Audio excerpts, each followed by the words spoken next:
Yo, Oh. what is going I'm on? always taking off. Gotta get ready, baby. Come on. Gotta get ready. Sorry. What is going on? She's never ready. Never ready. So sorry we're a little late today. We did have some technical difficulties. We had a chair problem we had, last we had night. a we had a chair. That's why Samurai Guy looks like a giant. Well, I am a giant anyway. My chair. So we had some chair couple break.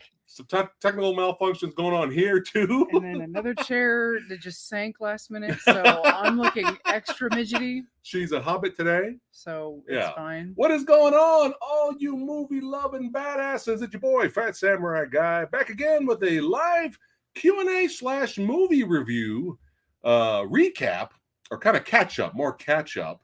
We were and we got supposed a to do lot this to talk about. last week. Actually, Were we? We were gonna do it last week. We were actually gonna do, because I wanted to do the RRR Redux last week.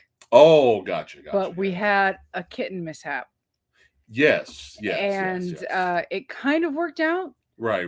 Because we were able to catch up on a bunch of movies. Yeah. So we're gonna have fun today. So I hope you guys are relaxed, chilling, always looking sexy, hanging out with us today.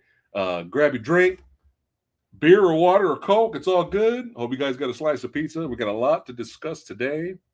And we love discussing movies and series and all that stuff. Films, old and new, we're going to discuss today. That's right. But yeah, let's see. We got to get the roll call off the chain. Foist. We got Gilbert Berger in the house. What's going on? Certified badass channel member in the house. What's going on? We got Tyler in the house. Severio. That's right. We got Heather in the house. Jake Hall. Kevin Lambert. Oh, shit. That's right. This guy, the coolest YouTuber on the God's green earth. This guy. You're hilarious, Kevin, but thanks for being there, my friend. Jake Hall, Patrick D. Who else we got in the house? We got Lataro in the house. What's going on? Andrea's here. Who else we got here? I think I said what's up to Heather. Oh shit. What? Pizza's on the way. You didn't invite us? Hey. I'm just kidding. What's going on, brother? All right. You got some apple juice. That's fine. That's good. That's good. We rocking and rolling. I haven't had apple juice and oh my god. I know. What is apple juice? It's been a long time. It might be time to partake and said apple juice. Heather says, love the hair. Oh, thank you. Lady Fat Blood. There you go. It's new and it's unwielding right now. So it's kind of doing good. Whatever it wants right now. All right. Samurai Guy, your video quality and sound is a bit off. Okay, not sure why. The video quality should be the same. It could be the mic is more towards her. So let's try this. I just want to make sure. How's it sound now, guys? Does it sound better in terms of sound? Let me know before we get started. Let me double check the audio just in case to make sure it is coming from the mic. Sumo says we're fine. Okay, Sumo says we're good. All right. I want to put it I'll put it in the middle there. Severio says we're fine. Kevin says we're good. Okay. It might have been because the mic was too far from you. All right. So, see, the problem is someone has a radio voice and someone has no voice.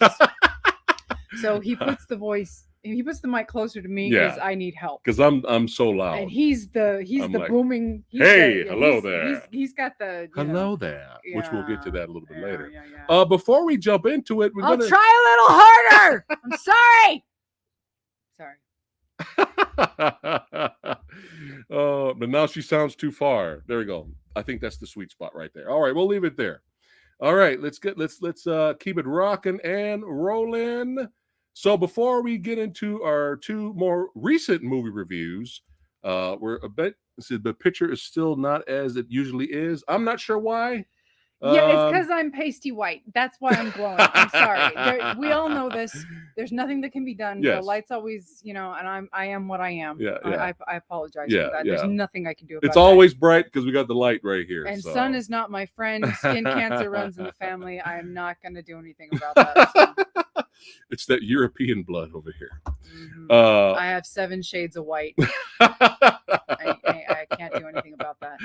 All right. So let's go ahead and because we got a lot to discuss today. Thanks again, all you beautiful badasses for hanging out with us on a Friday night. Cheers.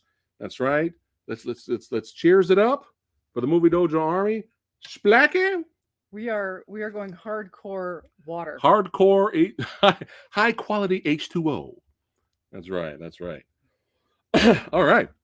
So before we talk about our two of the most recent movies that we watched, and we will review them and rate them. There'll be minor spoilers tonight. Then we'll go into Obi-Wan. Then we'll go into some older films that we actually caught up on, we have not seen. And you're going to be surprised with a lot of these. That's why I didn't even put them in a description. I wanted to be a surprise. You're going to be like, you guys haven't seen that? So it's kind of funny that way. And then we'll see where it goes after that. But before we get into it, we got a little bit of RRR Redux. I know you guys see that in the video title, and you're probably like, "What are you talking about? You guys already talked about RRR." Well, we love the movie so much. We both gave it an A+. That was our introduction. It was like our first Indian movie, and we were because we're not familiar with the genre or anything like that. This is literally our first movie. So we were calling it Bollywood. We were in Bollywood heaven, but we didn't know a few extra things. So what was it? 2 weeks ago now we're going on? I think so. When we did the review. Yes. And this is why we wanted to address this last week, because right, but we couldn't. Yeah. Basically, just about as soon as the live video had ended and the video started to kind of pick up, yeah, we kind of were inundated with very passionate fans of the film, very, very, very numerously letting us know this is not Bollywood. It's not a Bollywood you movie. Ignorant America swine. No, they didn't say that. They didn't say that. They were very nice about it, but they're rightfully letting us know this is not Bollywood. Right.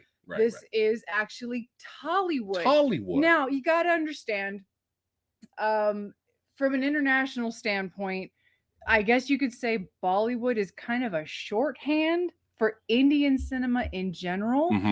If you're kind of ignorant as we were, there is kind of a shorthand for Bollywood would just be an gross oversimplification of Indian cinema in general. But India is a huge country. It's a huge republic with dozens of states and unions, and they speak hundreds of languages over there. It's a huge thing going on over there, and there's dozens of different subgenres over there of cinema. We didn't know this. Right. And the three I'm going to touch on for the sake of oversimplification is Bollywood, Tollywood, and Collywood. There are dozens more. Yeah, I seen a few more. They were letting me know. There are dozens more. Yeah. But RRR is technically not Bollywood. It is Tollywood because of the language that it was filmed in and the region that it came from, which is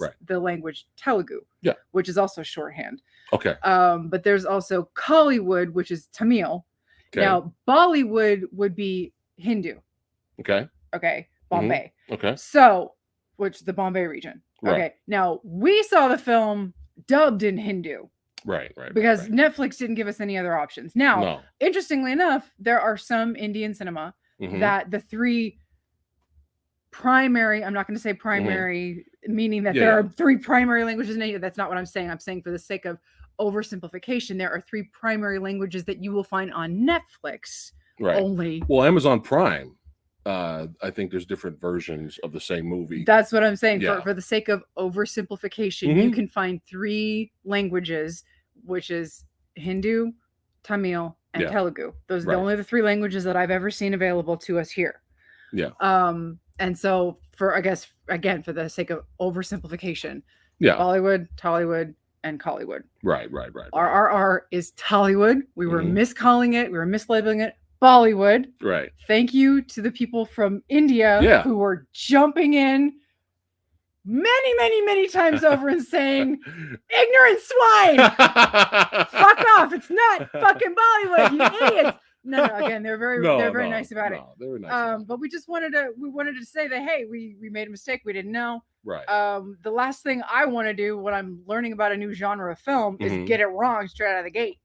And it's interesting because there is a difference. Right. There is a very big difference. I was reading up on all the different genres of film that they got going on over there. There's a huge difference. But yeah, it was like one of the Indian action movies that looked interesting. I think it was called War, that I wanted to watch. This was like way before RRR, and I was confused, when I came across like 4 different versions of the same movie. You know what I mean? So I was like, what's going on? But now we know. Now we know. So. Yeah. Aman here says, just use the term Indian film industry in your reviews and call it a day. It's probably going to be easier that way at this rate. But I posted a comment and I pinned it to the top of that video. And I thanked everyone. So thank you, all Indian fans. Thank you so much for educating us and letting us know what's going on. So now we know moving forward. But I had to pin it up there, thanking all of them. But at the same time, I had to let them know that really what they should be taking out of that video, the most important thing they should be taking out of the video, is you have someone who doesn't know anything about the genre or the film industry, who's from another country and from another culture completely fell in love with their movie. That's the most important thing I think they need to appreciate in the video. That's kind of the point, really. But thanks again for educating us. And that video for a live stream, it got over 11,000 views, which is insane. So thank you guys for watching and supporting us. I really appreciate that. But yeah, we do appreciate the very respectful education comments. We appreciate that. Tons of it. But what is going on? But yeah, we know. Now we know. And no one is half the battle. G.I. motherfucking Joe. All right, who else we got here? Samurai looking ripped. Raider Nation must have got that check I sent him in the mail to say that. Did you get the check? Because ain't nobody looking ripped around here. But thanks, my friend. Thank you. All right, now that we got the RRR out of the way, still love the movie. Yes. Still an A+. Still love it, man. Looking forward to seeing looking forward to see more from the Indian film industry. Yes, and thank you guys on that comment in the comment section for all the recommendations. So I can't wait to watch some more badassity. Yes. All right. Are those sleeves on your shirt? Sleeves? Yes. Why? He's not used to me wearing sleeves. Is that what it is? Maybe. I'm always wearing cut-off shirts. What's up, Bob Odinson? What's going on? All right. So now we got RRR out of the way. If you guys have not seen it, check it out. It's amazing. Okay, here we go. Let us go ahead and jump right into the Foist movie. Hello, Ace. All right. The Unbearable Weight of Massive Fustle. Massive Fustle. Massive talent. Which we wanted to see in the theater. Yeah. Two of the movies that we're going to talk about tonight, we wanted to see in the theater, but we weren't able to. But it's all good. It's all good. It's all good. And Nicolas Cage is playing Nicolas Cage. So when we saw the trailer way back, thanks, Kevin. When we saw the trailer way back, we were already sold. We were in. Like, we were like, we got to see this. Nicolas Cage is playing motherfucking Nicolas Cage. Like, we're in. All right, so let's just kind of jump into it. So I was like, fuck it, I'm just going to rent it on demand and watch it that way. And man, what a fun movie. This movie it was a blast. We enjoyed it. But let's talk a little bit about the plot synopsis. So things aren't looking well. It's not going too well for Nick Cage in his career at this point. It's a combination of he's not in demand, meets kind of fucking things up for his family, his daughter has a birthday party that goes horribly wrong. And, because of his drinking, things don't go well.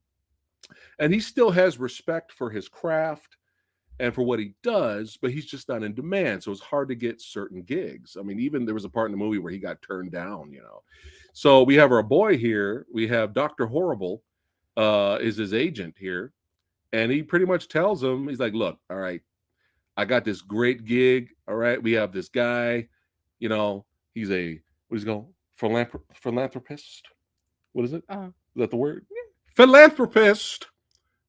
multi-billion-dollar guy who's a huge Nicolas Cage fan. He's like, hey, he just wants to pay buku bucks to get you out here and visit him. And Nick Cage at this point, he's like, fuck it, I'll do it. I'll just do it. I'm not fucking no one. Get it out there. I'm not going to be fucking nobody. All right. But I'll go out there and entertain him, whatever. And then we'll take it from there. Go ahead. So the philanthropist ends up being Pedro Pascal. It was great in this movie as well. Yeah. Right. And you end up getting this possibility he might end up being this drug dealer, this major drug lord. Right. And the FBI ends up getting involved, FBI shorthand. Mm-hmm. Yeah. And they get in Nicolas Cage's ear, hey, we need you to work for us and, get in with this. And, we need you to kind of, we need you to be our ear in with this guy. Yeah. Because a girl gets kidnapped. They're trying to rescue the girl. And we need you to basically go along with it. We're going to wire you, and we need information because, you're dealing with the drug kingpin, basically. But what's funny is before the FBI uses him, this movie kind of gave RRR a run for its money in terms of the bromance moments that we get. And there's some hilarious scenes between both actors or characters as well, and it's just a lot of fun. They've grown to Nicolas Cage has grown to like him, and they both are become kind of friends actually. So it's difficult for him to make the decision because he doesn't believe them. He doesn't believe the agents. He's like, there's no way this guy's a kingpin. There's no way. I know this guy. He's a cool dude. He's a nice guy. He's got a huge Nicolas Cage museum. If you look closely there, guys, you can see the fucking beast from Mandy, the awesome weapon right there in the middle, which is cool. Not big shout out to Mandy, but yeah, this was hilarious, and you got to love this horrific wax figure. Which freaks him out. It freaks him out. Yeah, Nicolas Cage from Face Off. But yeah, not to spoil too much, but things start to get a little crazy towards the end. And surprisingly, I was not expecting some action. We actually got some action set pieces at the end of the movie. I was actually not expecting that. Now, this movie could have gone wrong without.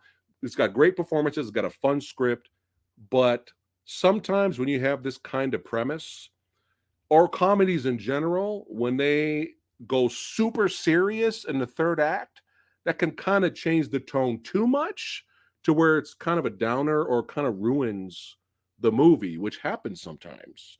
You're laughing, you're busting a gut, and then like towards the end, you're like, what the hell? What is going on? We're like super serious now. What happened? You know what I mean? Sometimes that works. In this case, it works.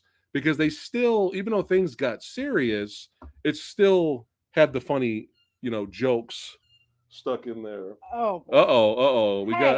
Hey, you. Hey, don't you know we're live? I let you out so that we would avoid this. Hey, we made a deal. Unbelievable. All right? We're going to let you out and give you freedom. I specifically let you out to avoid this talk backsies. We got a loose kitty.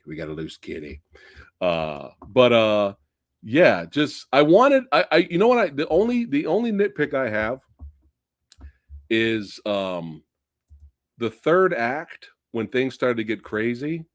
We needed more Nikki.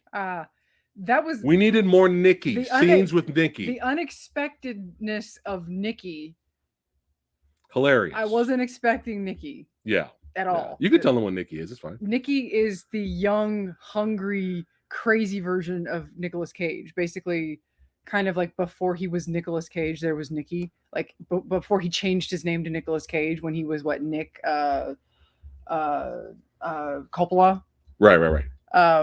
He was, mm-hmm. young with the goofy looking haircut and all that. And he's waxy CGI. Yeah, they made him look younger. Yeah. And he's, right down to him kissing himself later on. Like just making out with himself and shit. Oh, would you say that's like Nikki is a representation of like his ego? Well, yeah. like his younger, hungrier, just driving him on. Black leather jacket, cool as fuck. Just telling him everything that he needs to be, like the fake side of himself, just the overinflatedness, like you said, the ego in a lot of ways. Yeah. More of him, sure. Yeah. Yeah. Yeah, because I think we could have used a lot more of him, but it was fun. All of his scenes made me laugh when Nikki shows up. But even like, I guess it was kind of his ego because, we have this side plot where Pedro wrote this script. Pedro's character wrote this script because he wanted Nicolas Cage to star in it. And it was kind of an indie drama kind of thing. And Nikki shows up. He's like, "No, man, fuck that. You don't want to do that. You need action, blockbusters, like stuff like that." So it's just kind of back and forth, what kind of movie they wanted to make. All right, here we go. All right. So yeah, we don't want to spoil anymore, but we highly recommend you guys watch The Unbearable Weight. And there's Gravy. There's their kitten of the day. Gravy wants to be a star. I want to talk some shit. I want to be on the next t-shirt. I want to be on the next t-shirt. Where's my mug? Where's my mug? Put this mug on a mug. Put this mug on a mug. Yeah. The pale ginger menace. If out of nowhere you hear me scream or you see me jump, yeah, that's this guy grabbing my nuts or my leg or something. But yeah, highly recommend it. Don't want to spoil anything else. So let's go ahead and rate The Unbearable Weight. Was there any issues you had with the movie before we rate it? Not really. I'm not, like I said, it's hard for me. It's very well done film. Comedies are hard for me. Right. Like I don't, like, especially modern comedies. Yeah. I just, they're hard sell for me just because I don't know. There's just something about, they just don't resonate with me. I don't even, like, I see, oh God, when we went to go see Jurassic World Dominion in the trailer, and every single trailer that was supposed to be a comedy or whatever would come on, and I'd hear the audience laughing. I felt like such a goddamn contrarian boomer, just like rolling my eyes and just like, oh God, can I just blow my brains out now, and you like comedies. Don't act like you don't. No, like it's not that I don't like comedies. Yeah. It's just that they're a hard sell for me. Yeah. Modern Planes, comedies, Trains, and Automobiles. Modern comedies okay. are a hard sell for me. You liked Role Models. It has to be. Is that even modern now? That's probably like 15 years old. Yeah, it has to be a specific type of comedy. So it has to be like a dry comedy or a dark comedy or like a really, really pitch black comedy. Or just a really extremely funny comedy, offbeat type of comedy. Like this was kind of like an offbeat, like Barry, right? Which I just finished watching. Have you guys seen this show Barry on HBO Max? Okay, dude, like I said, check it out. Dark shit in Barry. Like I'm saying, like dark comedy. It has to be a certain type of comedy to get me into it. Right. And so this was kind of like an offbeat, kind of off the wall comedy with a little bit of bromance in it. And so this got me. So it was cute. Yeah. It was a really cute movie. Yeah. What are you gonna give C is average on our channel? What are you giving the Nicolas Cage playing Nicolas Cage movie? This was you ended up buying this, right? Yeah. So you ended up buying this for like what, $9? It was on sale for $9. Yeah. So it was a good $9 buy. So that would be like a good B+. All right. Samurai Guy's also gonna give it Nick fucking.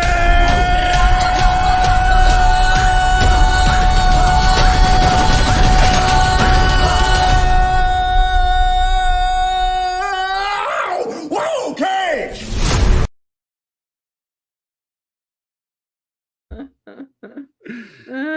Solid film. Really enjoyed it. Now, holy crap. How the fuck do we talk about this movie? How do we talk about the next film? Title. Everything, Everywhere. Wait a minute. Let's get it right, because I always botch the title. Everything, Everywhere, All at Once. Right. And holy shit, guys.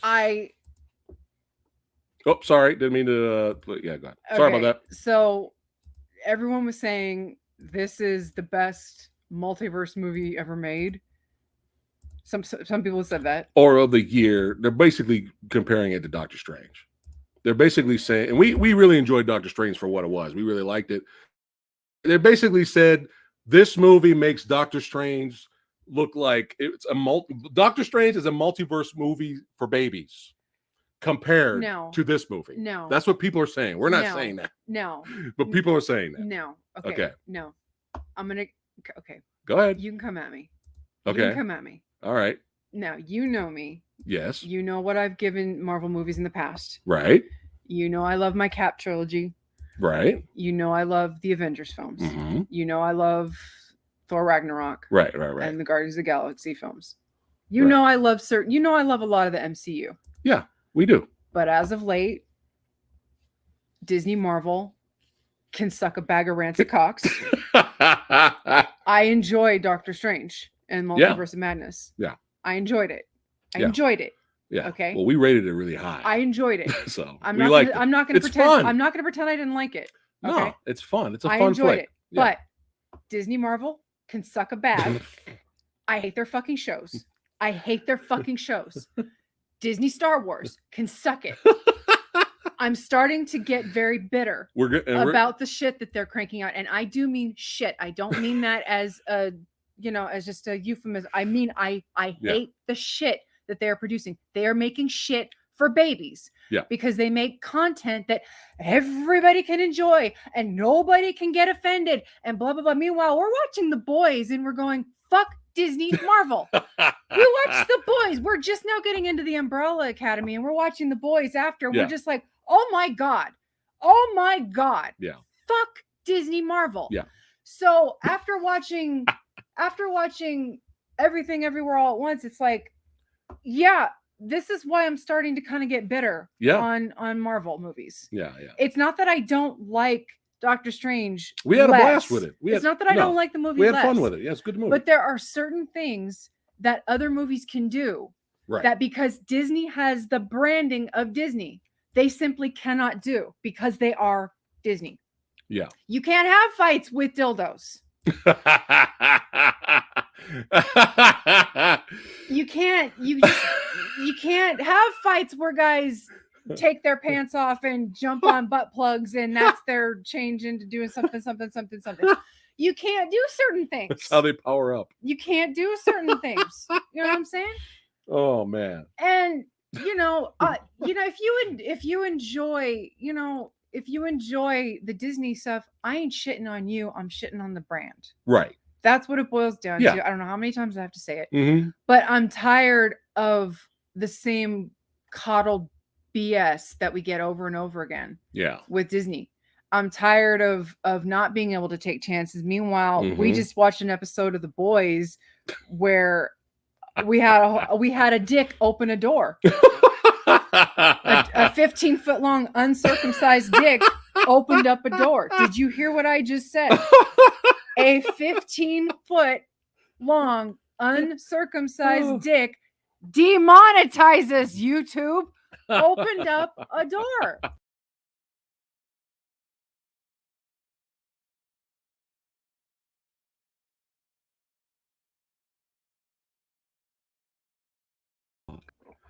Wow. All right, we're back. Are we back? What happened? Let us know if we're back. Oh my God. See, don't ever say that again. Are we back? Let us know if you guys can see us before she continues. What happened? Okay, good. All right. Oh. But yeah, back to the movie. Go ahead. Oh my God, what happened? Anyway, that's what I'm saying. Yeah. That's what I'm saying. It's just, when you get stuff that where Doctor Strange was kind of like as much as you can get, Wanda being a psycho and doing what she did to the alternate Professor X and Mr. Fantastic and all those other characters that she did to them. Yeah. That was the most violent we could get. I felt like in the MCU. Yeah. Oh no. Yeah. That was the most we could ever get because Raimi was in charge. And that was the most we could ever get out of that. Right. And then you get a movie like Everything Everywhere all at once with Michelle Yeoh, who just seems to get better with age. I don't know how the hell she does it. She's fantastic. Where the movie is so imaginative and so bonkers and is so playful. Yeah. And at the end is so goddamn heartwarming. Mm-hmm. Yeah. Where I didn't care for the movie. This is gonna seem like it's going off on a little bit of a tangent. Bear with me. I didn't like the movie Brave, the Pixar movie. Okay. I didn't care for it. Mm-hmm. But it's a movie about mothers and daughters. It was very much mothers and daughters, and that whole struggle with independence and mothers protecting their daughters, and I didn't connect with that. This movie had a very similar theme. I thought this movie did it better. They did do it better. It's not that it's a bad theme thematically, right? But I thought this movie did it much better. Right. In a movie where you have a dildo fight. Now here's the thing, guys. Here's the thing. You cannot watch clips of this movie. You cannot watch snippets of this movie. If you're curious about this movie and you just watch, well, there's a clip here. Let me just see what all the hubbub's all about. And you watch this clip, and it's two people with hot dog fingers. Okay. You're going to go, this is the dumbest fucking shit I've ever seen. Yeah. You can't do that with this movie. You have to watch this movie from beginning all the way to the end with no distractions and no bullshit to really appreciate it. Okay. Zero just had a great comment. What did he say here? Zero. This movie had a, what is that? Nihilistic conversation between two rocks with googly eyes. Mm-hmm. Exactly. Yes. Yeah. Yes. Great. Yeah. Exactly. Yeah. Here you go. Yes. Yes. And you take that out of context. And you're like, what the? Yeah. What the fuck is this shit? And then you take it for what it is in the movie, and you're like, oh yeah, yeah. And it totally works. It ends up being a great scene by the end, believe it or not. Yeah. You'd never believe me, but yeah. So again, breath of fresh air. Movies like this where it's just there's hope. There's so much imagination behind it. Yes, and creativity. Yeah. Yeah. The story. Yeah. Overall, it's like there's hope that these movies can come out and still be original, different, special. Yeah. And it's so much fun. Yeah. And again, so engaging. Different.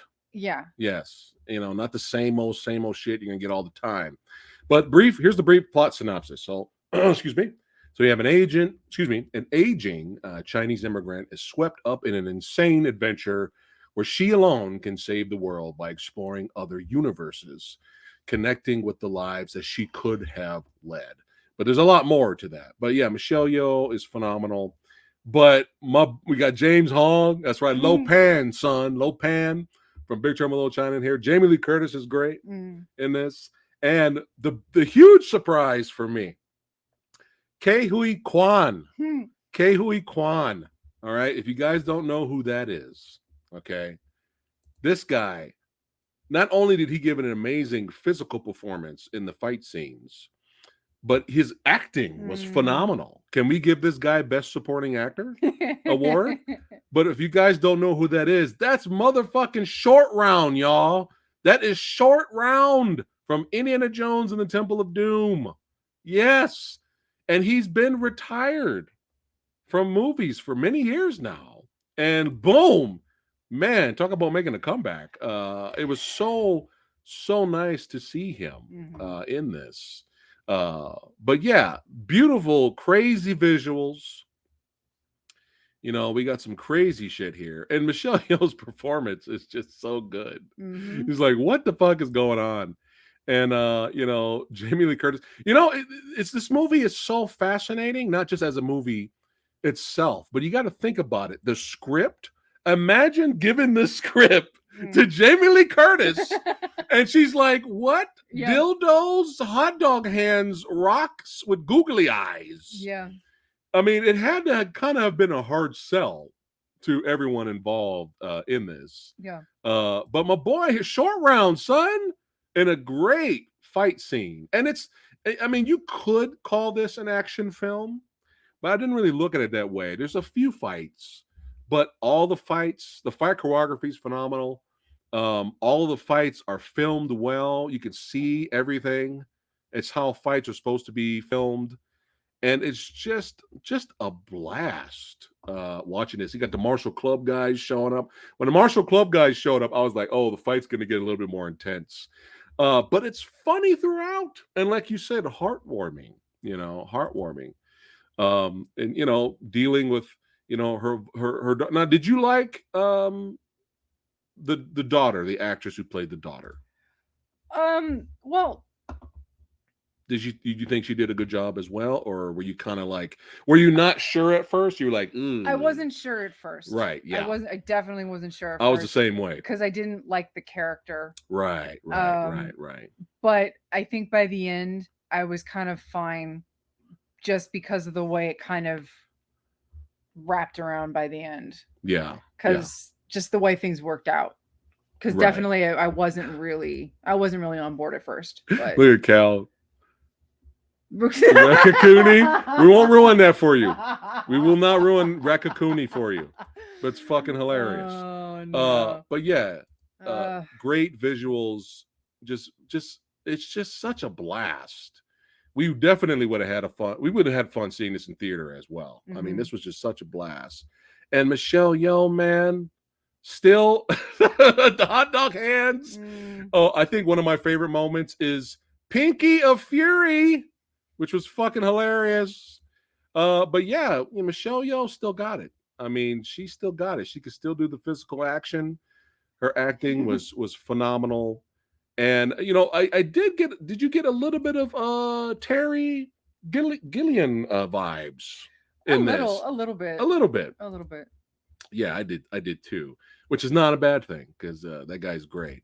But yeah, overall, fantastic. See, if you just watch this, you're probably like, what the fuck is happening? You watch the movie, believe it or not, it all makes sense. And you have to applaud that they made this batshit premise work. But now we have to watch the director's other movie. We still haven't seen Swiss Army Man. Yeah. And I heard that's fucking nuts too. So it makes sense how they're the directors of this. But yeah, just anything else before we rate this? No. Just phenomenal. Phenomenal. And man, all right, hold on. So before I give my rating here, Lady Fat Blood, what are you giving this movie? Oh, A+. A+. Absolutely. Until I saw this movie, RRR, which we also gave an A+, I was already like, this is my favorite film of the year. Like nothing's gonna beat it, right? All I gotta say is it's got, just personally for me, it's got some tough competition, but that's a good thing. But holy shit, man, I love this movie.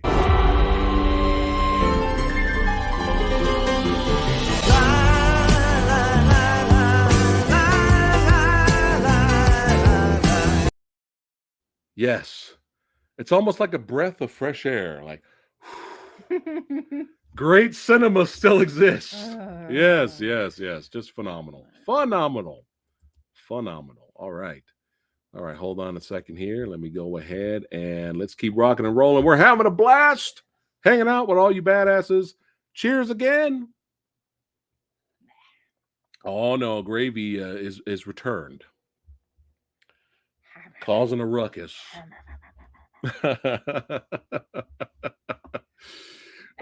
Kevin said earlier, we put him on a shirt, he'll buy it. He'll buy the t-shirt.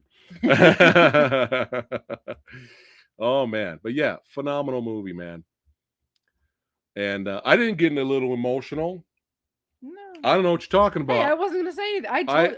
Yeah, I'm just saying. Now you're outing yourself. No, outing yourself. That's your fault. That shows the power of the movie. Yeah. But yeah, I like to have fun. All right, here we go. Severio's got a round 2 apple juice. We're keeping it going. I'm having a blast tonight. All right, let's go ahead and we're not going to rate Obi-Wan. We're just going to do. I'm kidding. No, we're going to give our honest thoughts about it. Okay, first up, let's see. So we're going to be talking about episodes 4 through 6 briefly, quickly. Well, maybe not too quick. I do have some things to rant about. Episode 4 was pretty bad, and there's really not that much to really talk about that. So we're gonna speed through that shit. Just give me a second here. I'm just kind of deleting some images that we don't need in here anymore. You guys are awesome. Thanks again for hanging out. All right, so boom. Episode 4, Obi-Wan Kenobi plots a daring mission into enemy territory, aka the Scooby-Doo episode. Dun dun dun dun dun dun dun dun dun dun. And Obi-Wan easily sneaks into Empire's fortress, takes out some stormtroopers. Leia out forces Riva. Yes. And Obi-Wan hides Leia under his raincoat, and then they sneak out. Yeah, this episode is worthless. Interrogation sequence with Riva trying to be evil, and little Leia basically using the Force to outforce Riva, even though Leia doesn't know anything about the Force. Didn't we do this in episode 7? Yes, we did this in episode 7. But yeah, I mean, just a lot of you guys remember the pilot that got shot down, and this pilot's like, no, and the show made a big deal about that pilot dying, and we're like, who the fuck was the pilot? We don't know, and we don't care. All right. And obviously, nobody could take this seriously here. Unless this was supposed to be funny on purpose. I don't know, but we were laughing our asses off at this. But it's such a filler episode. It's a very throwaway episode. Was there anything else about this piece of shit episode that we can just move on? No. That other character bitch slapped stormtroopers, and that took them out. The stormtroopers are that weak now, I guess. And there was a badass stuntman. Yeah, that I forgot was the his same name. Episode where your stuntman. Yeah, David. I forgot his name. His name's his first name's David. I know that sums it up. But he came in as one of the Imperial officers, and I saw a posting. Congratulations to him to getting more shine and getting out there. I would love to have him on the show one day and talk to him because he's legit badass. He's very talented. But he said that he was happy to be a part of the show, but he had a better, more planned out, cooler fight with the character that we don't give shit about that died, that the show tried to make us give a shit about. That people were like, oh, that character died. We don't even know her name. They had a really good fight set up between both of them before she takes him out. No, they were just like, no, fuck it, just have her do a little chop something, and then go in the next scene. Kind of threw that, kind of wasted him. So that's kind of a negative for me. All right, enough of episode 4. Nobody gives a shit about that. All right, let's see here. All right, episode 5. All right. Obi-Wan plans his next move as the Empire closing in tries to draw him out. All right, so there's some good stuff in this episode. I really enjoyed this sequence right here. Between the little flashback between our boys here. Hayden doing a great job and Ewan doing a phenomenal job. And I love this scene because, kind of seemed there for a second. Anakin was the stronger, more powerful guy right there. And he was talking shit. He was talking some shit to Obi-Wan. And Obi-Wan was disarmed even. And he still used his brain, his smarts, his experience, and won that little contest. And that was a great scene. So props to the show for giving us something positive. It does not last long, though. It does not last long. So now the big reveal here is we finally, after 4 episodes of bullshitting, we're finally finding out what Reva's pet peeve is with Obi can blow me. All right. And go ahead, take it away. I'm doing all the talking here. Go ahead, talk about that scene. Well, I remember some other YouTuber had already suggested this. The scene in the, what was it, the first episode where you see Order 66 when Anakin is going around killing all the younglings, and you see a little black Padawan, a young black Padawan girl. Right. They had already speculated that was Riva. They already assumed that was Riva. And they were correct. That was Reva. She survived Order 66. Yeah. And she became an Inquisitor. And her whole beef this whole time as an Inquisitor, yeah, her whole beef and her whole goal was that she wanted revenge against Darth Vader because she knows who he is. Yes. And she's pissed at Obi-Wan because he let because Anakin was his Padawan. Right. Obi-Wan, you know. Where were you? Yeah. Yeah. When we were getting slaughtered. Right. Yeah. And so she's pissed at Obi-Wan, pissed at Vader, so she's going to get revenge. So she really intends to get revenge on Vader also. Which, from a story standpoint, we all know that can't happen. So your story is already null and void at this point. From a story standpoint, your story is null and void. Right. So your existence already is pointless. Yeah, because we know she never gets revenge anyway. So yeah. Your anger and your vengeance against Obi-Wan, also null and void. So we already know that neither direction is going anywhere from a story standpoint. So you're already pointless. Right. This is what I'm thinking this whole time. So she's got Obi-Wan and the rebellion or whatever. Yeah, pinned, Ice Cube's son. Right. Yeah. Pinned in this hold, and they're trying to take off, but they can't because their ship's fucked up. Because Lola fucked up the ship because Lola's got reprogrammed and turned evil. Batteries not included. Bot got turned evil. Oh, batteries not included. That was a movie from the 1980s, by the way, for you Gen Zers who don't know what that is. Look it up. Google it. It was a cute little movie that nobody remembers. Anyway. Yeah. Is exactly what that is. You Google it. Anyway. They won't Google it. Anyway. And so they're trying to buy time, and Obi-Wan is like, look, I'll help you. I'll help you out. Just, he'll never see it coming because I'll be the bait or whatever, or something like that. I don't remember the exact conversation. And you're not sure if she's gonna help or not. And at one point they leave. Well, no, they don't leave, but no, she leads the charge. She leads the charge. She says fire and goes in and kills a whole bunch of innocent people. So but she does eventually face off with Obi-Wan gives himself up. But she does eventually face off with Vader later. But once Obi-Wan gives himself up, they have dialogue really quick. Right. Hey, let's work together. Right. He's after, he'll be concentrated on me. Right. Okay. As I escape, because remember Obi escapes on the ship. Right. That's right. And he'll be concentrated on me, and then he's all yours. Right. That's basically what happened. Okay. Now, boom. I'm not gonna lie. This was an entertaining scene. Basically Vader, I enjoyed Vader, grabbing the ship. I was like, holy shit, ripping the doors off, basically just toying with her. She's totally out of his league. So I kind of had some fun with this scene. I'm not gonna lie. But after running her through, she should have been dead. Okay? Qui-Gon got ran through, dead. All right? Old Obi-Wan got fucked up. Okay? People are getting ran through. Who else got stabbed and lived? Everybody except for Qui-Gon.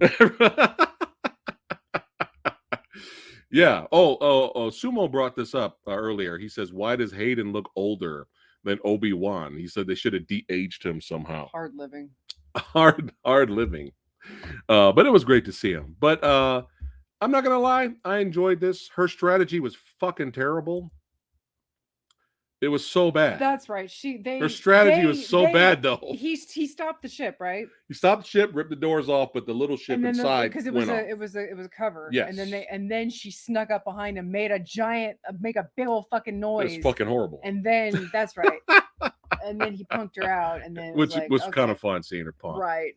Okay. That's because this shows you how much I give a shit about this show. Yeah. So that was that. So she's still alive. And now she overheard, got information. She knows where Luke is. Did she read Obi-Wan's mind or something? No, I think she got there. Somebody was telling Obi-Wan something. The kid is here, and something. I forgot how she got the information, guys. Maybe you can help us out. But here's the thing, guys. It doesn't matter.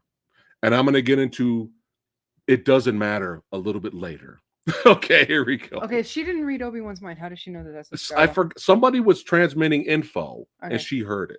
So how does she know that that's Luke Skywalker? Well, I forgot how. It doesn't matter. Okay. It doesn't matter. Okay. But she knows Luke is. None of the show matters. It doesn't matter. Yeah, she knows where Luke's is. All right. Oh, the fake. Okay, that's right. There was that. That's right. The guy from Eternals. Yeah. He dropped that disc. That's right. I forgot. Okay, there you go. That disc that this camera made sure to zoom in on the ground. Right. That's right. Right. That's right. I forgot. Okay. So, out of all the episodes we've seen so far, there was some cool stuff in this episode. I will admit that. All right, episode 6. Obi-Wan is drawn into a confrontation with Vader as Luke's fate hangs in the balance. Okay, let's talk about the good and the bad. All right, so y'all know the fanboy in me, right? You can see Obi-Wan fight Vader. You know I'm gonna kind of like that, right? This is the positives of. I will talk about the positives, and I will talk about the negatives of this fight. Okay, positives. I love the location. This is some old school martial arts samurai shit where two badasses, two masters go out in the middle of fucking nowhere and fight to the death. I really like the location. I thought that was actually pretty cool. All right, that's it. No, I'm kidding. I'm kidding. I enjoyed, for the most part, the fight choreography was well done. There was a lot of fan service there. I mean, Obi-Wan did his little pose, you know what I'm saying? He did his little flipping around and all that stuff. So for a lot of fans of the prequels, I'm sure they were jumping up and enjoying that. And it was cool seeing Vader kind of punking him, using the Force on him a little bit. And I believe I will save the last positive. The major positive I will save after I get the negative out of the way. There was some shaky cam, and I don't know why. It wasn't needed. The shaky cam wasn't so bad to the point where it didn't piss me off, but I did notice that it was there. And it wasn't needed. I don't know why. There was a couple of shots where the camera was like far away and you see them dueling, and yet the camera's doing this. Like, why are you doing that? Stop it. So it wasn't the shaky cam wasn't that bad enough to where Samurai Guy got pissed off. And I was like, fuck this fight. Okay. But I did notice it. Another big negative about the fight is never cut away. Martial arts action movie makers. Okay? Filmmakers, badasses, very talented people that make movies. When you have your main battle, never fucking cut away. Never cut away from your finale. Stop doing that. And as soon as I was getting into it, I was like, oh shit, it's going down. Oh no, we got to see what the fucking Reva. We got to wrap up the Reva shit. The stuff we don't give a shit about. We don't care about the story. We don't care about this character. Well, no, let's interrupt the so-called rematch of the century. Let's just go over here. And what made me laugh was fucking Baru was packing heat. Yeah. Fucking Baru and Owen, right? Yeah. Was packing heat. Yeah. See, it was firing on her, and I'm like, why is this taking so long to disarm both of them? But yeah, go ahead. My issue with Reva's whole the writing's bad. The writing could have been told a lot better for that character. Reva's motivations were fine. Yeah. But when you've only got 6 episodes to tell a story, mm-hmm. and you've got Obi-Wan's story with Leia's story, and then you've got this new character of Reva with her own motivations. Yeah. There's just not enough time mm-hmm. to tell a good enough story. So something should have been cut. Yes. Or more focused on. Something should have been lengthened. Right. So something needed to have been something had to give. Yes. And the problem with Reva is that by this point in the game, Reva was an inquisitor. Doesn't matter if she wanted revenge on Vader. She did a lot of bad things. Yes. She did a lot of bad things in the name of her vengeance. Yes. And like you had overheard somebody say, there were times where she was passing freeze-dried Jedi babies. Well, I mean, as a joke, she's like going to her job every day. Yeah. She's probably walking by a whole bunch of pickled kids. Yes, exactly. Okay, or Jedi younglings. Yeah, and she yelled fire, let a whole troops in there, killed a whole bunch of innocent people. Yes, to even make it from the streets, the streets. Yeah, word to your mother, to make it from that into be in an Inquisitor group. You have to have done some fucked up shit. Yes. To get underneath, Vader's wing. Yes. You have done some fucked up shit. Yes. So with bad writing and with only 6 episodes. Yes. All of a sudden she's good now. Yes. And because fuck off, dude. Because we are 10 years removed from Revenge of the Sith, and this particular storyline does not address what Darth Vader knows. Sorry, I didn't need to press that. We'll get to that in a minute. Darth Vader does not, this particular storyline. Right. Now, I'm not talking about canon in other universes. I'm not talking about canon in any other continuity, any other animated series, anything. This continuity never addresses what Darth Vader knows about his children. He doesn't, this story does not address if he knows that they're alive, if he knows that there are 2 of them, if he knows anything. Right. This story doesn't address jack shit. So how does Reva know that Luke Skywalker is, first of all, Anakin's son, first of all? Second of all, when she goes to kill Luke Skywalker out of vengeance or justice or whatever, what are her motivations for going to kill Luke? I guess she's going to kill Luke to get back at Vader. But how does she know he's going to give a shit? At this stage in the game, that's true. Does she know that he knows? Yeah. And if she knows that he knows, he's already killed children. Does he? Why would she think? Why would he? Yeah. Why would she think she cared about Luke? Because we don't even know if he knows at this stage in the game from a story. And I'm nitpicking. Fine, sue me. But I'm saying because we don't know from a viewer's perspective. Yeah. And I'm trying to be, I'm legitimately asking these questions because from a character perspective, right? We have no reason to give a shit about this story. And when you're interrupting a story that we do care about, and I'm asking these questions to these writers because you gave us this premise, right? You gave us this premise of Obi-Wan and Luke and Anakin facing off again, fucking up the timeline, fucking up the continuity between Revenge of the Sith and A New Hope. You did this.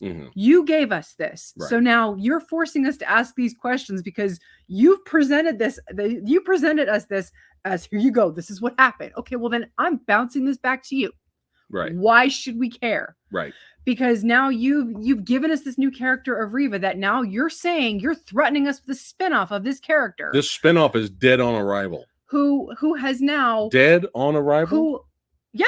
Who has now interrupted this storyline between Anakin and Obi-Wan's new confrontation. Going to kill Luke Skywalker, who we don't know if Anakin even knows about, for justice.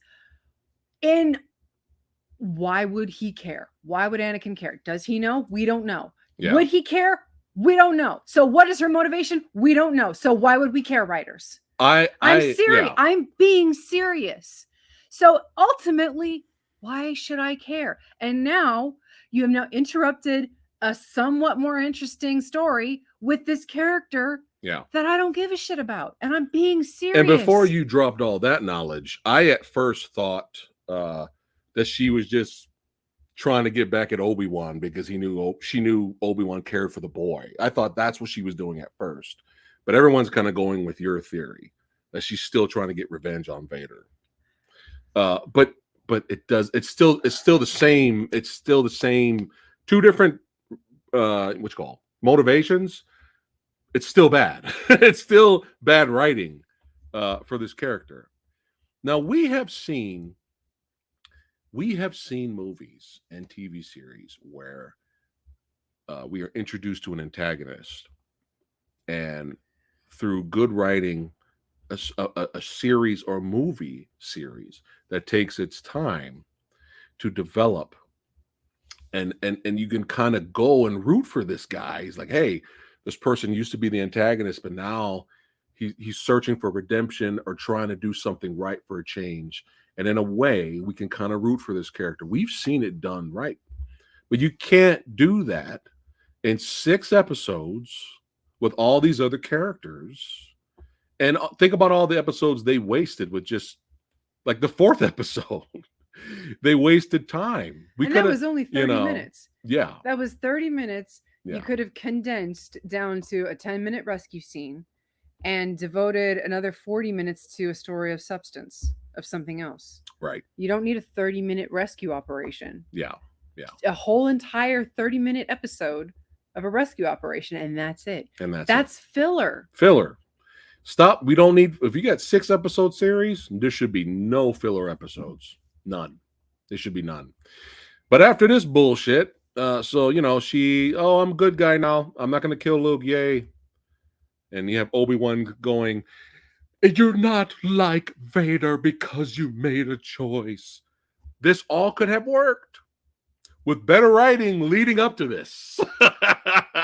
But think about it.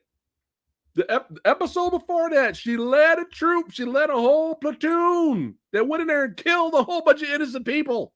And the very next episode, I'm good. No, fuck you, you failed. All right, next. All right, so let's get to the best part of the fight. So, before we get to the best part of the fight, one more minor nitpick. I enjoyed the fight for what it was. I thought that we were going to get a callback to their encounter earlier. I thought something similar was going to happen. Meaning, Obi-Wan's getting his butt kicked, right? And he's just not as powerful force-wise as Vader is. So he uses his experience and he uses his smarts to overcome him. I thought something similar like that was going to happen. But no, he just thinks of Princess Leia. He's buried under rubble. He just thinks of Princess Leia, and then he's powered over 9,000 like that. He's got his force blue ball. He's got his force balls back, not blue balls. His force balls back, and you know he's just as powerful as Rey now from Rise of the Skywalker, and he can move blocks, and then he just beats the shit out of Vader after that. So in terms, again, visually it's fun to watch, right? Force people using force powers. Visually it's fun to watch, but I kind of thought, you know, that this scene was kind of important, and the end finale fight would kind of be similar in a way. I thought that was going to happen, but they were like, no, you waited 6 episodes for this. You're gonna fucking get it now. And he fucks up Vader. He cuts his helmet open. And I like how they did the voice back and forth when Hayden was talking to him, and he's kind of damaged, and you hear a mixture of Anakin's Anakin's voice and James Earl Jones' Vader voice. Mm-hmm. I thought that was cool. So now the best part of the fight. This directing and this scene was fucking 5 out of 5 stars. Kind of made up for that cringy "I hate you" scream from Revenge of the Sith, but anyway. This was phenomenal. So he fucks up Vader. We have this really good dialogue. His helmet. We have this really good dialogue. Apparently, this happened on Rebels, I'm told. I guess Ahsoka did the exact same thing on the Rebels animated series, and you see Anakin's eye through there, which I still need to watch that show. You guys recommended that to me. I got to check it out. But Hayden's performance here, really good. Really good. And, you know, Ewan's performance, fucking fantastic. And they had this dialogue between each other. And go ahead and talk about the best line. The best line. It basically boiled down to Anakin just looking at him and was like, what was it? You didn't kill me. I killed me. Yeah. You didn't kill Anakin. Yeah. I killed Anakin. Yeah. That is fucking gangster. Yeah. That is fucking evil as shit. That is phenomenal. Now imagine that exact same dialogue and sequence in a really good show. Yeah. Imagine that. We would have had Star Wars boners at this point. But we're here, like I said, we're here to talk about the negative and the positive. But that was one of the major positives. But another negative is just like episode 3. Obi-Wan has the high ground, and he walks away and doesn't finish him off. Again. He should finish. He can finish him off. No, I'm just gonna leave him there. I'm gonna walk away. It's all good. That's all good. I know they couldn't do it. I know, because episode 4. I get it. I got it. But we're gonna get into It Doesn't Matter in a minute. So Luke shows up. So it goes. I mean, not Luke. Obi-Wan shows up at the end and he goes, "Hello there," just like all the Obi-Wan moments, the classic Obi-Wan moments, and gives Luke. He meets Luke. And gives him a toy or whatever. He meets Luke. So Luke is that fucking dumb. Luke is that fucking stupid. He doesn't know his name. Oh. He doesn't say his name. Oh, just look at there. Always a way out. Huh? What? Always a way out. What? Disney. Disney. He was chased by a lady. There's always a way out. Disney. Yeah, there you go. Disney. There's always a way out. He was chased by a lady with a lightsaber. But when he sees the lightsaber in episode 4, it's like, oh, I've never seen this. It doesn't matter. Hey, it's like Leia. I had a whole adventure with Obi-Wan Kenobi when I was 10 years old. Yeah. But I'm gonna watch him die when I'm 20 and not give a fuck. It doesn't matter. There's always a way. There's always a way out. All right. So you know what? Hey, I'm not gonna lie. It was nice seeing Qui-Gon. It was more nice seeing Liam Neeson. It was nice seeing Liam. It was nice to see him. Again, a fun moment that could have been an amazing, great moment if we had a better show. Right? Yeah. All right. Anything else before I go into my timeline? No, there were Did you want to talk about the quote? The quote? That somebody, either Deborah Chow said this show was going to be akin to. Oh, I did not know this. I had no idea this was a thing. So when I found this out the other day, I was like, are you fucking kidding me right now? Are you kidding me right now? Again, there's a lot of people that love this show. They were happy. They were crying at the end. I'm so happy for you. I'm glad you guys got enjoyment. We don't want you guys to not enjoy yourselves. We're giving our own opinion on our own goddamn channel. That's the point of it. We have to be honest. You want us to be fake and love everything, right? But I didn't know this. Go ahead. I thought it was, you heard Kathleen Kennedy. I thought it was Deborah Chow, the director of the series, was basically saying that, the show is basically going to be akin to somewhere along the lines of a cross between Joker and Logan. Joker and Logan. Which, no. What? No, honey. No. What? No. I guess because Logan had a little girl with him. Okay, but Joker, I guess origin story. Look, Bob Odinson, you are correct. You are correct. I will never shit on the people who like stuff like this. We will never do that. No, because we never punch down. That's not what we do here. We don't punch down. That because you know what? That's trashy. That's trashy to do shit like that. People need to stop doing that. If you love Avatar, good for you. Yeah. Yeah. Just saying. Yeah. But yeah, Bob says that quote is insane. Yeah, it's insane. So here we go, guys. I have a theory, and I want to know your opinion. Even those that are watching after this is live, let me know in the comments below what you guys think of this theory. I don't know if I can think this way, but I don't know if this will help. If you guys are loving, here's the thing. We don't hate everything Disney, Star Wars. We love Rogue One. We will defend Rogue One till the end. Okay? We love Mandalorian season 1 and 2. Loved it. Raved about it. Tried to get other people to watch. However, the Marvel DC shows, I mean, the Marvel DC, the Marvel shows have just given us every Marvel show after WandaVision has given, not, I always say it gives me blue balls, but it gives us potential and then disappointment. Next show, potential, disappointment. Potential, some good scenes here and there, disappointment. Potential, those 2 episodes were awesome. Those 2 episodes of the 6-episode show was awesome. So that should work, right? You got what you wanted. No, this needs to stop. Okay. And so after Boba shit and fucking, it had 2 good episodes in it, didn't it? Right. But overall, it was disappointing.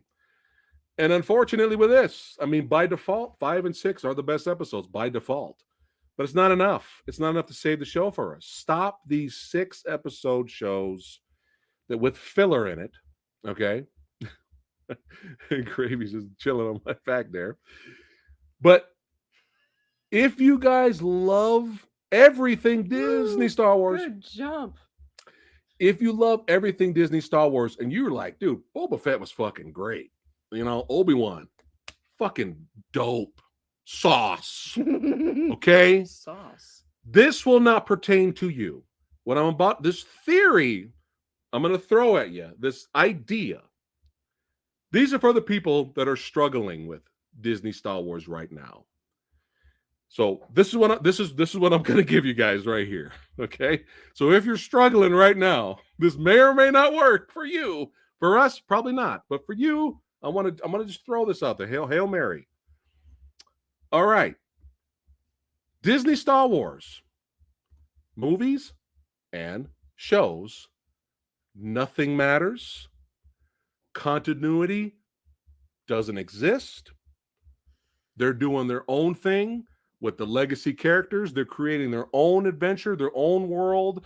And there's no connection. There's no continuity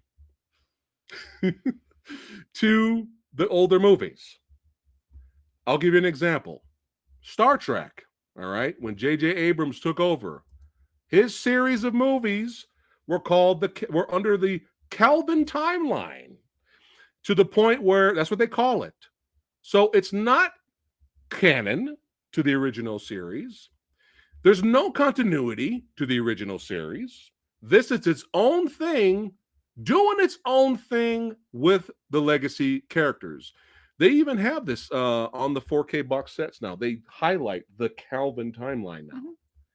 So, moving forward, those of you that are struggling struggling with Disney era Star Wars in general, can you guys look at these properties, all of these properties, as the Kelvin timeline of Star Wars, where nothing matters, continuity does not exist, and Disney's Star Wars Kelvin timeline era of movies and shows are doing their own thing with the legacy characters?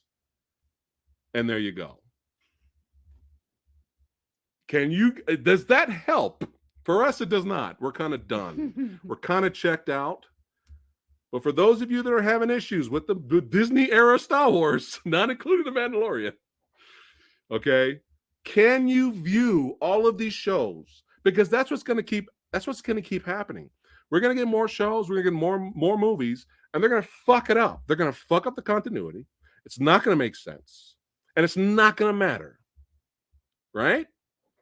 So can you look at Disney era Star Wars as the Kelvin timeline? I want you guys to let me know in chat and let me know in the comments. Because some people might be completely fine with that. You're like, yeah, Disney's doing their own thing. They're telling their own stories, brand new adventures with the legacy characters, and they're doing whatever they want, and they're making fun content. So you guys may be perfectly fine with Disney era. I'm going to call it Kelvin timeline content. So I don't know if that helps you. It may not. It doesn't help us. We're still annoyed, as if you can't tell right now. So I want to know what you guys think. So let me go over here to chat right now. Let's see here. Let's see. I just finished Obi-Wan. Pointless story. Disney has a strange infatuation with trying to push their characters all the while crapping on the legacy characters. There you go. There you go. Disney Star Wars, not my canon. There you go. All right. Sumo. Sumo thinks Jar Jar Binks should have been on the show. I'm kind of surprised Jar Jar Binks hasn't showed up anywhere. Let's see. I say, I keep getting this weird feeling that they're going to remake 4, 5, and 6 completely. Oh God, I will laugh hysterically at that. Severio says, I do agree with you on that. As much as I've enjoyed these shows, they need to give us more episodes. Okay. Yeah. So I don't know if looking at this Disney era of content as a Kelvin timeline, I don't know if that helps you. It may not.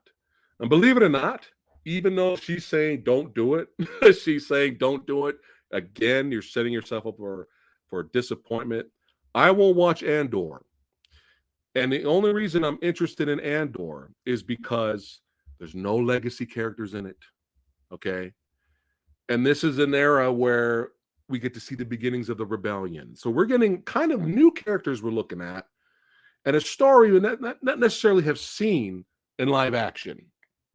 So fingers crossed that Andor will be a good story, man. That's all we want. We know the production value is going to be there. We know there's probably going to have some cool action scenes, okay? But we want a good story. We want memorable characters, Stop forcing characters like Reva on us with bad writing. With good writing, I guarantee you Reva would have been an awesome fucking character, right? And we could go on, we can watch her adventures moving forward. Will we watch her adventures moving forward now? Probably not. Probably not. But I don't know. I'm not going to rush I'm not going to go out and rush out of my way to watch Andor when it comes out. But I have my fingers crossed for it because, again, there's no legacy characters in it. So we got a shot at something special, I hope. But with all these blue balls track record of failure, at least for us, everybody loves the Marvel shows. They love it, okay? Yeah. It's no RRR, which is fucking amazing. I'm just kidding. We love RRR. But yeah. All right. So let us know in the comments below. We're not ending the video, but let us know in the comments below what you guys think of the Kelvin timeline Disney era for Star Wars. Does that help you get through it? Let us know. All right. Enough of that. Overall, do you prefer Obi-Wan over Book of Boba Fett? Oh God! Well, I know they have those 2 special Mandalorian episodes. That's the problem. Is at least God. Right? It's like which shit smells the least. you have to watch. You have to watch the last 2 episodes of Boba Fett. Yeah. To get into the 3rd season of Mandalorian. Yeah. Right. You don't have to watch Obi-Wan for anything. I wonder if you could just skip to episode 5 and 6 and call it a day for Obi-Wan. Well, yeah. Yeah, I guess you could just skip. You don't even have to watch, but you don't have to watch Obi-Wan for anything. That's true. You know what? That's true. A lot of people like this. Oh, it was fun seeing Sidious for a little bit. That was fun. Some people like the relationship with Obi-Wan and Leia, and I can see why. But honestly, I think it adds absolutely nothing to anything, because if you go back and watch New Hope, and granted, A New Hope is my least favorite. It's my least favorite too. It's my least go-to of the 3 original. Yeah, I love the movie, but not as much as the other 2. It's just not my favorite. Mm-hmm. There is absolutely no connection between Leia and Obi-Wan Kenobi. Yeah. She sends him the hologram. She says, "You served my father in the Clone Wars. Help me, Obi-Wan Kenobi. You're my only hope." Yeah. When he dies, there is nothing. Yeah. She consoles Luke, who is more distraught over Obi-Wan's death, whom he had just met like a day ago. Right. And trained with for a few hours. Mm-hmm. Luke Skywalker is more upset over Obi-Wan Kenobi's death than Princess Leia. And don't give me that shit about, oh, well, she's a princess. She's a this and that and this and that. She barely even shed a tear over her fucking planet dying because she's a this and that and this. Don't give me that shit. Yeah. Don't give me that. Just don't. It's almost like there was moments where it was so try hard too. Like, we randomly found your mother's blaster holder randomly somewhere. We found it, and now I'm giving it to you. And at the end, Leia's holding her mom's blaster holder, and I'm like, there's some people out there that says, compared to Leia in the trilogy and the original trilogy, and compared to Leia on this show, they're making Leia a Mary Sue, and she was not. Princess Leia is an iconic character. Princess Leia is a great character because when you first meet her, she's kind of a snob. She's kind of a bitch a little bit when you first meet her. And then when you get to know her a little bit, you're like, oh shit, she knows how to fight back. She's a blaster. She's kind of a badass, but she fails along the way. But she's a great character. She's not, I know how to do everything technically. I can outforce someone else, even though I don't know anything about the Force. And I'm just a badass. I'm great at everything, And some people are saying that. I'm not personally saying that Leia on this show is a Mary Sue, but some people have an argument for it, But then again, doesn't matter. It doesn't matter. Nothing matters. It's the Kelvin timeline of Star Wars. And that's why I'm saying there were parts of Obi-Wan that I was, and don't get me, I was actually really looking forward to the show. Everybody was. By my own mistake. That was my mistake. I was looking forward to this fucking show because ever since Rogue One came out, and Jimmy Smits came in. Oh, hold on. We have a correction. Hold on. What? Bob says that was the Imperial Girls holster. The girl that died, the girl we didn't give a shit about. Okay. Still stupid. I thought that was... I don't know why I thought he said it was his mother. It matters. Her mother's holster. I thought he said it was his mom. Her mom. It doesn't even matter. It doesn't matter. It's even worse. Matters even less. Okay. Well, thank you for clarifying that, Bob. Yeah. But yeah, go ahead. So ever since Rogue One came out and Jimmy Smits showed up, his character from the prequels. Yeah. I was actually really happy about that, even though at the time we were still on the high that was Episode 7. Because we didn't know that the dark times were about to come. And we were still kind of bitter about the prequels at the time. Right. And we didn't know how bad the Disney trilogy was going to get. And, but I was, when Jimmy Smits showed up in Rogue One, I was like, you know what? If you can salvage anything from those prequels, anything, I would actually be really okay with that. If you could bring back Ewan McGregor as Obi-Wan, I'd be really happy about that. Even if you could bring back Anakin and Hayden Christensen, even though I didn't like him as just because his dialogue was cringe. It's not his fault. It's not his fault. I was always really okay with the idea of salvaging anything from those films. Like I was never okay with the look of the films. The movies themselves, to me, they had this really ugly early to mid 2000s. I know the first one came out in 99, but early to mid 2000s, just this ugly CGI. Everything was heavily CGI. I hated the way the movies looked. There was just this clean, pristine aesthetic to them that I never liked. Yeah, a lot of it looked fake. Yeah, I just never liked the way the movies looked. But then, after the Disney trilogy came out, in hindsight, you come to look at it and it's like, oh my God, those movies actually had a clear vision as opposed to this. And it's like, oh my God, you never knew. You never knew. Who the fuck knew? And so when Obi-Wan series was like, oh my God, this could be a thing. We could actually start taking bits of the prequels and actually salvaging something. And then, oh my God, Hayden Christensen. I was actually like, hey, some shit can come out of this, Hey, I was a little excited. Yeah. And then, in comes Jimmy Smits and in comes fucking Owen. Yeah, my boy. God damn it. The actor that played Owen in the prequels. Yes. The guy. The really good actor. Yeah. Really good actor. Joel Edgerton. And even the chick, the Brew, the same actress, all these people came back and it was like, oh my God, these people are coming back. And it's like, this is crazy. The continuity's there and people are, it's like, this is nice. Yeah. They're actually giving a shit and everybody's still, coming to play. I was actually excited, like a moron. I was excited, even though the sting of the Disney the Disney trilogies were still there in my mind, and even though Boba Fett had just happened, and it was still there in my mind, but I was thinking, but it's Obi-Wan. How can you fuck up an Obi-Wan? Help me, Obi-Wan Kenobi. Your only help. Come on, Obi-Wan. You're the one. You're the one. You know, I was thinking, how could you fuck this up like a moron? Like a moron, I was thinking. How could you? And by God, you know. We expected a more personal journey and story with the character. And we thought with the first episode, half of the first episode, we thought that's what we were going to get. We were not expecting, when we finally get an Obi-Wan Kenobi show, that it was literally going to be the adventures of Princess Leia until the last 2 episodes. Yeah. It's not what we wanted. Yeah.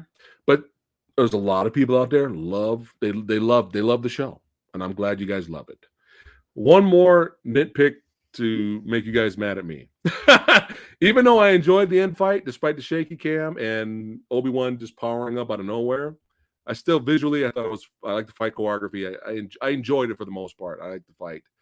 Gonna get a lot of flack for this, but do you guys remember this? I gotta share it so you guys can see what I see. Do you guys remember this? Star Wars SC-38 reimagined. I hate to say this, but I enjoyed this Obi-Wan Kenobi, this Redux Obi-Wan Kenobi versus Darth Vader fight a lot more. I enjoyed this a lot more. And this was some small team that put this amazing fight together. I don't know if you guys have seen this. If you've never seen this, that's what it looks like. That's the title of the video. Look it up on YouTube. And this is like 2 years old.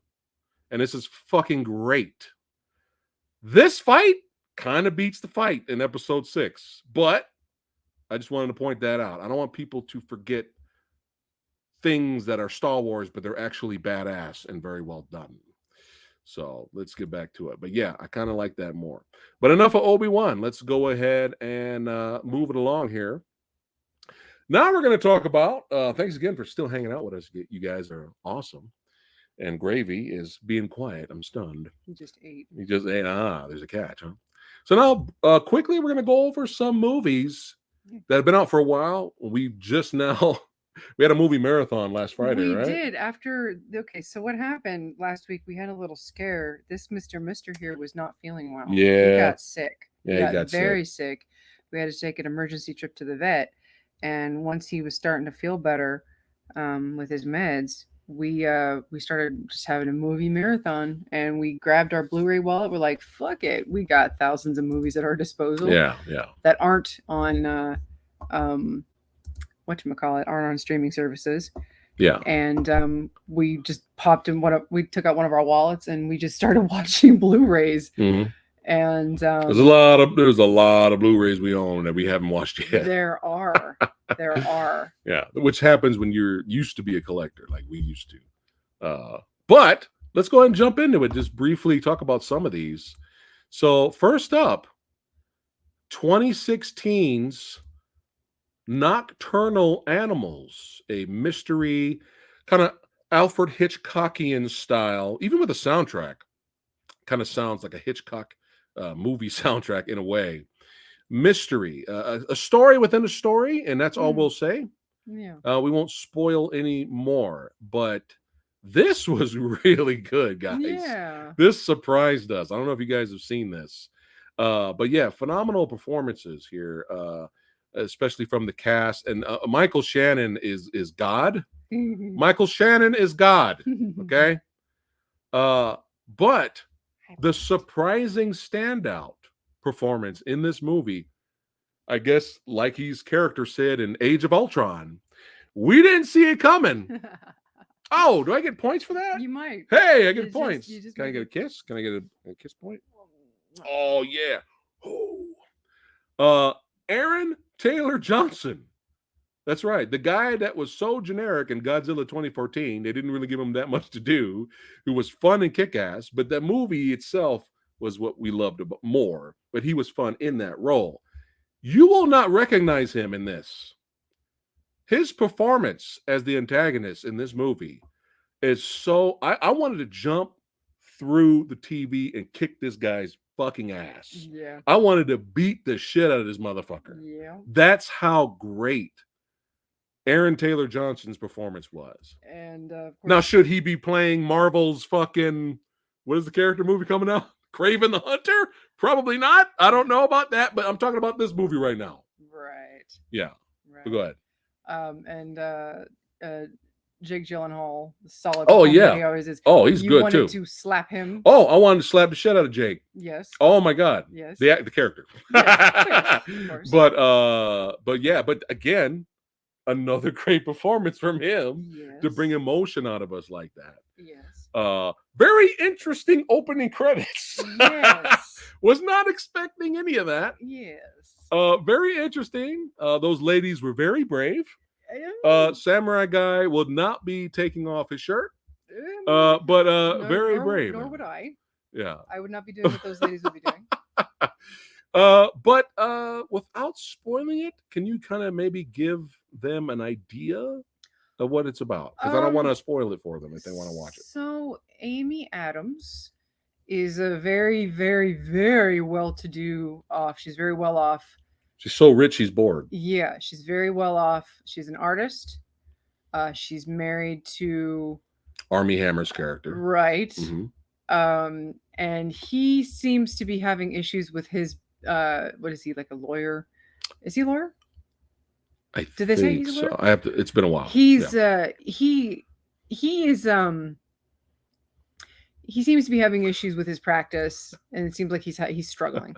Yeah. And what the fuck is that? He's take my shirt off. Okay. I don't want to scare anyone. And it's obvious that there's something going on with his side of the marital relationship. Right. The marriage ain't working out. Right. But she used to be with Jake Gyllenhaal's character, which you find out through a series of flashbacks throughout the film. Mm-hmm. Armie Hammer and Amy Adams, obviously, they're just not having a good relationship. Mm-hmm. Armie comes home. Amy's like, I thought you were gonna stay. He's like, no, sorry, I gotta go, gotta bounce. She's like, you just got home. He's like, I gotta go. I gotta go cheat on you. Yeah. And basically through a phone call, she basically realizes that he's with another woman. Mm-hmm. And while at home, she gets this book. She gets a delivery. She gets a special delivery. And there's a note from her former husband, mm-hmm. saying, you inspired this book from me. Yeah. And this story within this book, which she envisions these characters in her head, mm-hmm. one of whom looks very much like her, played by Isla Fisher, which is hilarious. Which is hilarious. Yeah. Which that's like one of the funniest things, is because obviously those two look very much alike. One whom looks like Isla Fisher, one who looks just like Jake Gyllenhaal, mm-hmm. which obviously is also who plays her ex-husband. Right. And then there's a daughter who kind of looks like her daughter in real life, but you only see her once, which is which is a very strange thing. I was like, mm-hmm. was that real, or was that what was that? But it doesn't matter, because it never comes up again. And the story that unfolds as she's reading it is juxtaposed to flashbacks that she has of her married life with him. Right. Don't really want to go too much. We can't go. That's it. That's it. It's a very slow burn of a film. Yeah, it's a drama. It's a thriller. And it's kind of open to interpretation, but not so much that you're going to be left scratching your head. Right. I'll just put it that way. It's not like what was that? What's going on? It's nothing like I don't get it. It's not like that. Mm-hmm. But it's very interesting. It's good. It's a great movie. Yeah. I was very surprised by it, and it has given Samurai Guy an idea. After watching Aaron's performance in this movie, did it come on screen? There we go. What's going on? There we go. We had a little delay there. After watching his performance on screen, in the future on the channel, we both may do a video, basically films that have changed our opinion on an actor, and we might do that because we were always okay with him. Like we liked him in Kick-Ass, mm-hmm. but we didn't really love him in anything else. Mm-hmm. And then all of a sudden, holy shit, Yeah. He like really surprised us. So this might be a fun video. Movies that have changed our opinions on actors over the years. All right. So stay tuned for that. All right. So we highly recommend Nocturnal Animals. We got what, two more? We got two more left. Yeah. We're going to the sci-fi realm now. We're going to the sci-fi realm. 2014's Predestination with my homie. Oh, fancy. I didn't know it was going to look like that. Fancy smancy. Ooh. Predestination with my home skillet now. Ethan Hawke. That's right. Who I'm hearing has been killing it literally and artistically in the Black Phone movie that's coming out tomorrow. We wanted to go see it. We can't see it, guys. So I'm just letting you know. Something else came up. We won't be able to see it tomorrow, but we're gonna make a date. We got it in the calendar. God damn it! Next week we'll see Black Phone and we'll do a review for you guys. But yeah, again, without really spoiling this, because there's some spoiled. Yeah, speaking of spoiled, this little guy. Let's talk about the plot synopsis without spoiling it briefly. Oh Lord. Sci-fi time, sci-fi. Okay. A time traveler from the future tries to go back in time to stop a guy from blowing up a city. Yeah. I'll just put it that way. Yeah. That's like the most simplified version. Like, yeah. Well, we can mention Ethan Hawke without spoiling too much. Like, he's an agent. He's an agent. He's like a time traveling agent from this organization. He goes back in time to try to stop a catastrophic. The Fizzle bomber? Yes. Right. That's what they call this guy. Yes. The Fizzle bomber. Yes.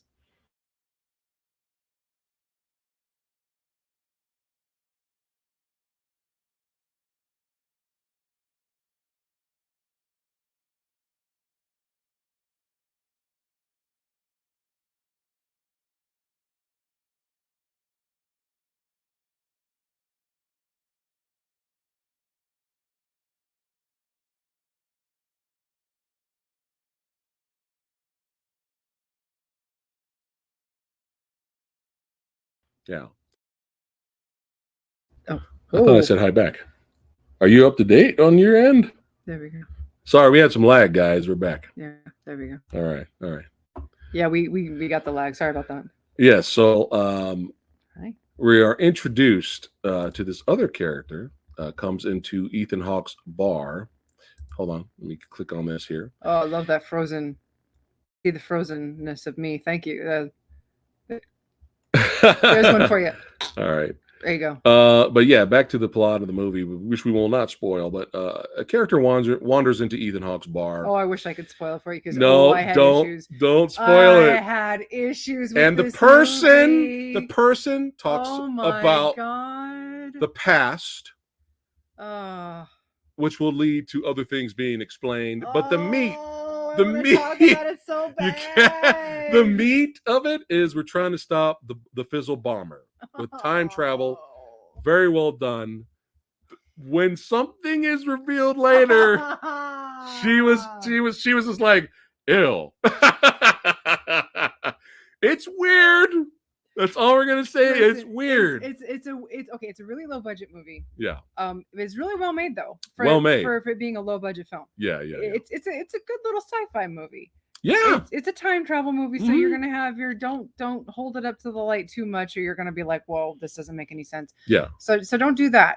But and it's based on a short story, by Heinlein, the guy who did Starship Troopers.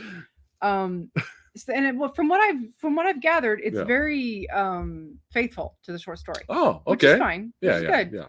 But ew, Jesus Christ. Yeah, when you the protagonist in this story. Don't ruin it. Ew. Yeah. You've got a fucking hell of an ego on you, sir. Sir. Yeah, it's weird. It's very strange. But definitely very well made. I enjoy. Oh, sorry. I recommend you guys check it out for sure. For free, you guys can watch it. But I like the creativity with the time travel. I like how, since it was a small budget, they did things that actually kind of worked. You know, they would disappear and then they would reappear somewhere else, but you wouldn't see them right away. It would be like a gust of wind, and you would see trash or papers kind of go like that, and then you see them running up the steps and coming around. Like it was really creative. Mm. Yeah. But Ethan Hawke, my home skillet.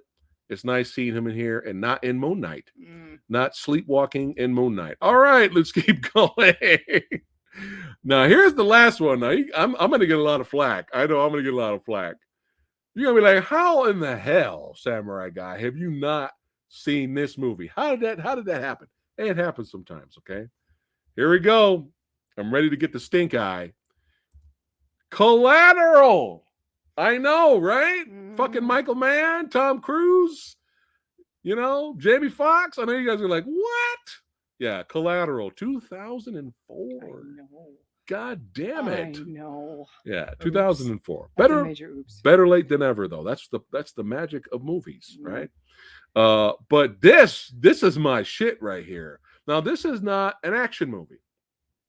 However, there's a shootout later. There's a whole entire action set piece that happens in a club, and it is fucking phenomenal. I was not expecting this at all. I was kind of expecting more of a kind of a cat and mouse type of story, kind of a thriller / drama, where Jamie Foxx, who is says to everyone that he's been fucking his being a cab driver is temporary, but he's been doing it for 12 years, but he has dreams and ambitions, but unfortunately he picks up the wrong guy. And Tom Cruise Tom Cruise is great in this film, and he plays a hitman, and we are along for the ride throughout the film. But it's not an action movie. But I wish I could do a scrap. If it wasn't so long, I would do a Scrapping with Samurai episode. Scrapping with Samurai episode with Tom Cruise. With this sequence in the club is like that's fucking great. But yeah, suspense filled. Let's see. Did I get the stink eye yet? No stink eye from nobody, huh? Kevin says he enjoyed Ethan Hawke lately, except Moon Knight. I can't wait for Black Phone. But yeah, you guys are nice. You guys are nice. I was surprised. I was waiting for the stink eye. But dude, great suspense building. This is one of my favorite sequences in the movie. I can't see it. There, I'm waiting for Lady Fat Blood to see it. Man, how much lag is in real time? A lot of lag. The jazz club sequence. Yeah. This was fucking phenomenal. Yeah. The jazz club sequence is great. Yeah. Because he invites a very talented jazz musician to come over there, and they have a good talk about jazz and its history and Miles Davis. And then boom, it's so good. Tension filled, suspense building, phenomenal stuff. Did you have any nitpicks with the movie? Not real. I think there was only. You could say what they did with Jada Pinkett's character was a little convenient, but why do I see that kind of like happening in the novel? Like if this was based off a novel, I could see somebody kind of writing that. I think the only nitpick I had was that Tom Cruise's character got into the cab right after he got into the cab at the building that Jamie Foxx had just dropped off Jada Pinkett Smith. Yeah, her character at the very beginning of the film. Okay. And it's like he already had the briefcase with all the information at that point. So why wasn't she his first target? Oh. I didn't even think. See? That was my only nitpick.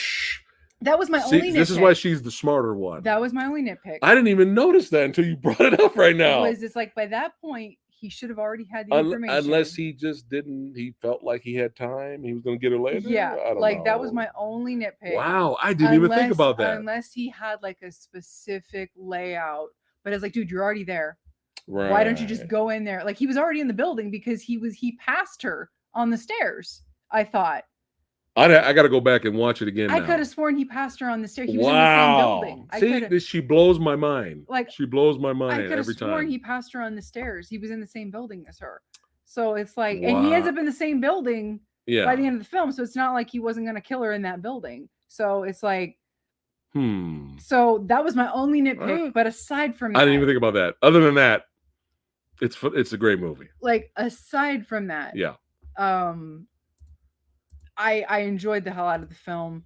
Tom was great. It was a really nice, intense, like especially like you said, the jazz scene. That was really good. I liked the scene where Jamie Foxx did good too. Try not to spoil it. Yeah. I mean, it's an old movie. It's like almost 20 years old. Yeah, I mean, you can talk. I mean, you can minor spoiler, the scene mini where, spoiler. Where Fox had to go in and get the information. Oh, that was great. Javier Bardem. Yeah. And he had to like fake being Tom Cruise. Yeah. Because Javier didn't know who Tom Cruise was. Yeah, Tom Cruise's character, no one knows what he looks like. Yeah. So he used Jamie Foxx to go in the club to get information from Javier Bardem, who's another phenomenal actor. But Jamie's acting was so good in that scene. Yeah, that was great. And Jamie Foxx had, he's obviously a very timid, kind of mild mannered dude. Yeah, and he kind of like goes in like really unsure of himself, and like on a dime he starts acting like a badass and like a cocky guy. Like I enjoyed that scene. That was a really good scene. That was great. Yeah, phenomenal movie. Really enjoy it. I liked how the scene at the end. I do this for 11. Well, the scene at the end where when Tom Cruise is on the train. Yeah. And he says the line again. We get shot. Oh, which one? What is the line? He said the line: a guy walks onto a train in the middle of the city and dies. Does anybody notice? Because he said that earlier. Yeah. I like that. It was kind of that was cool. Yeah, that was a nice little callback. Yeah, I enjoyed that a lot. Yeah, because his whole thing was death doesn't matter. That's why. Because Jamie was asking, "Why do you do what you do?" Yeah. Look at that. I enjoyed that a lot. Phenomenal movie. If you guys have not seen it, definitely check out Collateral. I thought we were going to be talking a lot more with all the content that we talked about tonight. I thought this stream was gonna be like 3 hours, but it's only 1 hour and 48. Oh my god! Wow. Yeah, I'm surprised. Time flies when you're having fun. Well, Kevin, you're gonna have to come out and visit. What's Kevin saying? He wants gravy. He wants to steal gravy, huh? Oh man, hey, we love you guys. Thank you so much for hanging out with us tonight on a Friday night. Don't forget to tune in Monday at 6 p.m. Pacific time. It's gonna be me and old Rick. And Kung Fu Santa himself, Rick Myers, you're going to want to hear what he thinks about some of the movies we talked about, but he's got tons more movies that he's seen. I want to know. I'm curious what he has to say about all these other films. And he's seen Lightyear and all kinds of other movies the Samurai Guy didn't get a chance to see. So it's going to be cool to talk with him. And Tuesday, if things still go well, Tuesday afternoon, 1:30 p.m., Samurai Guy's going to have a special guest, and you're going to enjoy who I have. It's going to be a lot of fun. So stay tuned. You guys are awesome. You fucking rock. Keep watching movies. Keep enjoying yourself. Have fun. That's right. And again, we love you. We see you guys next time. Anything you want to say? He's sleeping. He's saying subscribe. He's awake. He's awake now. Thanks again, guys. We're on our journey to get to 30K. So thanks again for your support, and we will see you badasses next time. Take care, guys. Sorry, Wyatt, dude. We're gone. Sorry, you missed it. Sorry, you just missed it. We got to pack it in. Just missed it. Sorry, bro. Sorry. Take care, guys. See you next time.